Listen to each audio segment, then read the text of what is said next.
अस्सलामुअलैकुम। इस वक्त मैं शाहीन बाग कब्रिस्तान से लाइव हूँ। आप मेरे पीछे शाहीन बाग कब्रिस्तान देख रहे होंगे। एक ह्यूज 3 एकड़ का ये कब्रिस्तान है। अब आपके जहन में एक सवाल आ रहा होगा कि मैं आज अपनी बात रखने के लिए भला कब्रिस्तान क्यों दिखला रहा हूँ आप लोगों को। दरअसल आप अगर मेरे वीडियोस को देखते और सुनते आ रहे हैं तो आपने एहसास किया होगा कि मैं अक्सर अपनी कौम में सियासी शऊर पैदा करने की कोशिश वाला वीडियो बनाता रहता हूँ। लेकिन वक्त के साथ मुझे एहसास हुआ कि हमारे समाज में खास तौर पे जो 15 से 25-30 साल के जो युवा हैं उसके अंदर जो सियासी शऊर है वो धीरे धीरे मुर्दा होता जा रहा है और उसको जिंदा करने के लिए आज उन्हें मुझे कब्रिस्तान दिखाना पड़ रहा है। इस कब्रिस्तान के बारे में जब आप पूरी हकीकत जानेंगे तो शायद आपके अंदर सियासी शऊर पैदा हो जाए। पूरी वीडियो को आखिरी तक सुनिएगा, पैगाम को समझने की कोशिश कीजिएगा। इस कब्रिस्तान का वजूद 2017 में आया था। 2017 में उत्तर प्रदेश में चुनाव हुए थे। चुनाव से ठीक पहले समाजवादी पार्टी की तब सरकार थी। अखिलेश यादव ने हमारी कम्युनिटी को 3 एकड़ का ये उत्तर प्रदेश की ये लैंड थी उसको उन्होंने दिया था। यही इसी जगह 10 एकड़ की एक और लैंड है, यानी टोटल 13 एकड़ का ये पैच था। उसमें से 3 एकड़ ही हमें दिया गया, 10 एकड़ आज भी खाली है। वो भी कैसे कनेक्टेड है हम बाद में बताएंगे आपको। पहले इसकी पूरे कहानी को आप समझ लीजिए।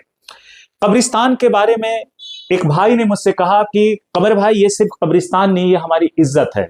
जाहिर सी बात है, वो इतना वजनी लाइन क्यों इस्तेमाल किया।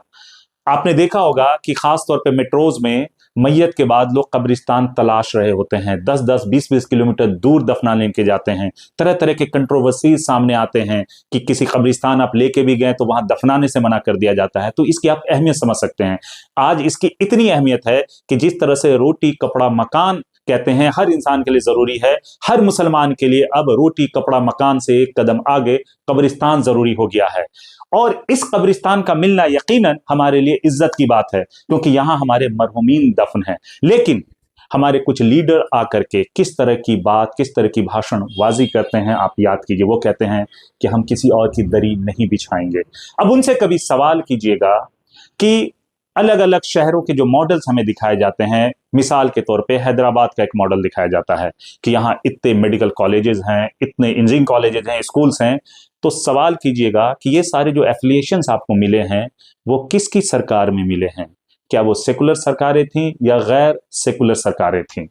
क्योंकि हम आपको ये समझना होगा कि ये जो 3 एकड़ का कब्रिस्तान हमें मिला है, यानी जो इज्जत हमारे मरहूमीन को मिला है, जिसके लिए हमें परेशान नहीं होना पड़ता है, भटकना नहीं पड़ता है, वो एक सेकुलर सरकार की वजह से मिला।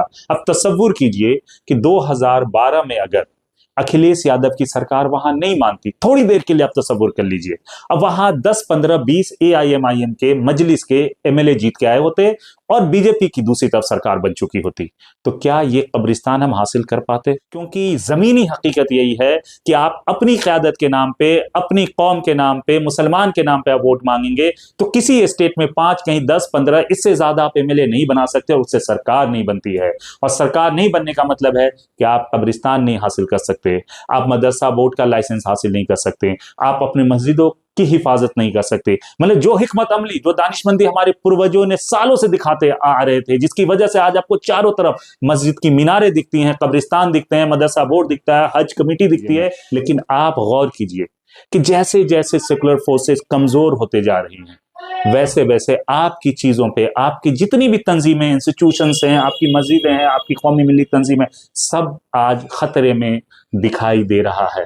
ये ढकी छुपी बात नहीं है। जिस दिन आप इन चीजों को एहसास करने लग जाएंगे कि प्रैक्टिकल अप्रोच क्या होता है, उस दिन आपके अंदर सियासी शऊर आना शुरू हो जाएगा। इस कब्रिस्तान के ताल्लुक से मैं आपको यही समझाने की कोशिश कर रहा था कि जब तक आप इस मुल्क में सेकुलर फोर्सेज को अब मजबूत नहीं करेंगे, एक के बाद एक आपके सामने परेशानी भी आएगी और इस तरह की जो अब जरूरी चीजें हैं, जो रोटी कपड़ा मकान की तरह कब्रिस्तान अब आपकी जरूरत है, उसको हासिल करना मुश्किल हो जाएगा।